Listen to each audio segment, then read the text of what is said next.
Ang intense ng mga kaganapan ngayon sa abot kamay na pangarap sapagkat magigising na si Don Pepe at dito nga ay ikakagulat niya ang taong dadalaw sa kanya.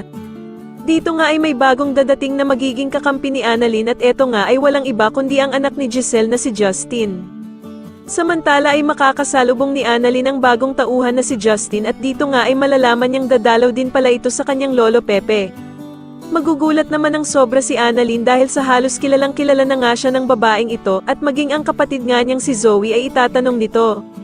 Sa kabilang banda naman habang wala pa ding malay si Don Pepe ay ikwakwento sa kanya ni Annalyn ang babaeng nakilala niya na kilala din daw si Lolo Pepe. Makikita naman ni Annalyn si Aling Susan kaya naman ay agad niya ding ikwekwento ang babaeng nakilala niya.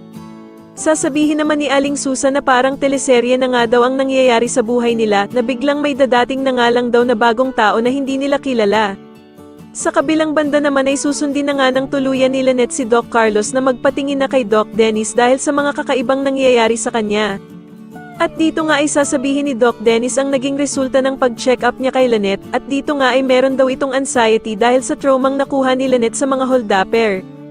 Samantala sa wakas nga ay magkakatagpo na ang mag-ina na matagal nang nagkawalay na sila Giselle at ang anak nitong babae na si Justin. Subalit hindi magiging maganda ang kanilang unang pagkikita sapagkat may matatapunan ng kape itong si Giselle.